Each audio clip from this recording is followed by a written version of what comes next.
पश्चिम बंगाल की मुख्यमंत्री ममता बनर्जी ने शुक्रवार को विधानसभा चुनाव के लिए टीएमसी का घोषणा पत्र जारी किया है और इस इलेक्शन मैनिफेस्टो में लक्ष्मी भंडार योजना में महिलाओं की मासिक वित्तीय सहायता बढ़ाने का भी ऐलान किया गया है और इसके तहत सामान्य श्रेणी की महिलाओं को हर महीने 1500 रुपए और SC/ST लाभार्थियों को 1700 रुपए मिलेंगे, यानी इसमें 500 रुपए की वृद्धि की गई है।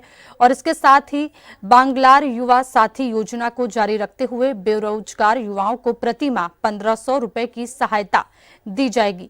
किसानों के लिए ममता बनर्जी ने 30,000 करोड़ रुपए का कृषि बजट बनाने का संकल्प लिया है और इसके अलावा हर परिवार को पक्का मकान देने और हर घर तक पाइपलाइन से पीने का पानी उपलब्ध कराने का वादा भी किया गया है। देखें ये खास रिपोर्ट।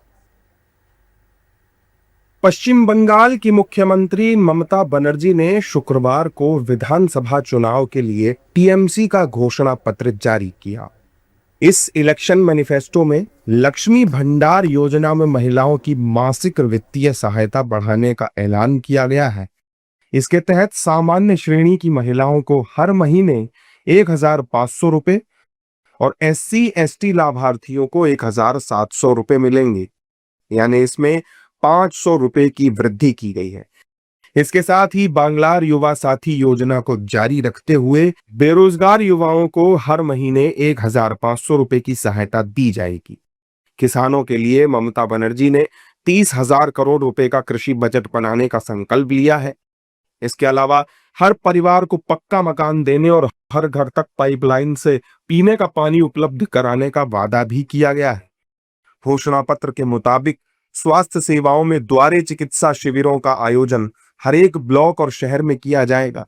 साथ ही बांग्लार शिक्षायतन पहल के तहत सभी सरकारी विद्यालयों के ढांचागत उन्नयन पर जोर दिया जाएगा।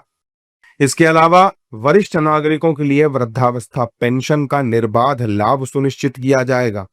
वहीं प्रशासनिक सुधार के तहत राज्य में 7 नए जिलों की स्थापना और शहरी स्थानीय निकायों की संख्या बढ़ाने का वादा भी किया गया है। इलेक्शन मैनिफेस्टो में यह भी वादा किया गया है कि बंगाल को पूर्वी भारत का व्यापार प्रवेश द्वार बनाने की दिशा में काम किया जाएगा। मैनिफेस्टो में यह भी वादा किया गया है कि बंगाल को पूर्वी भारत का व्यापार प्रवेश द्वार बनाने की दिशा में काम किया जाएगा, जिसके तहत विश्व स्तरीय लॉजिस्टिक्स, बंदरगाह, व्यापारिक ढांचा और एक अत्याधुनिक वैश्विक व्यापार केंद्र विकसित किया जाएगा। इस दौरान सीएम ममता बनर्जी ने कहा कि चौथी बार सरकार बनने पर सभी वादे पूरे किए जाएंगे और राज्य के लोगों के लिए इससे भी ज्यादा काम किया जाएगा। যা যা মানুষের জন্য করার আমরা প্রতিশ্রুতি দিয়েছিলাম তার সবটাই প্রায় আমরা করে দিয়েছি, এছাড়াও এক্সট্রাও করেছি। কারণ কর্ম করাটাই আমাদের ধর্ম এবং আজকেও যেহেতু করতে হয় তাই আমরা আমাদের অঙ্গীকার বা আমাদের ম্যানিফেস্টো একটা দলের পক্ষ থেকে আমরা করছি, সেটা আপনাদের কাছে আমি রাখবো। রাখার আগে কয়েকটা কথা বলি যে বাংলার মামাটি মানুষ আমাদের অনেক আশীর্বাদ দিয়েছেন, শুভেচ্ছা দিয়েছেন, দোয়া দিয়েছেন, জোহার দিয়েছেন। আমরাও আমাদের সাধ্যমতো কাজ করেছি। मैनिफेस्टो जारी करने के दौरान ममता बनर्जी ने केंद्र सरकार और चुनाव आयोग पर भी निशाना साधा। তারা যে আচরণ করছে ছেড়ে দিন, সংবিধান কিছু নেই এ দেশে, এখন আর কোনো আইন বলে কিছু নেই। টোটাল আইনটাকে মোদি সরকার বেলাইন করে দিয়েছে। মানুষ কার কাছে গিয়ে বিচার পাবে? বিচারের সব জায়গাগুলোকেই তো কিনে নিয়েছে, হয় জুজুর ভয় নয় লোভ।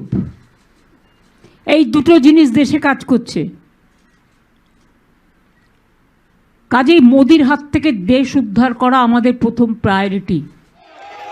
जाहिर है कि बंगाल में 2 चरणों में विधानसभा चुनाव होने हैं। 23 अप्रैल को पहले चरण में 152 विधानसभा सीटों पर मतदान होगा, जबकि 29 अप्रैल को दूसरे चरण में 142 विधानसभा सीटों पर वोट डाले जाएंगे।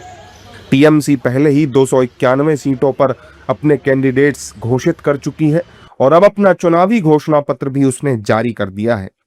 दूसरे दलों की तुलना में टीएमसी चुनावी तैयारियों में फिलहाल आगे दिखाई दे रही है।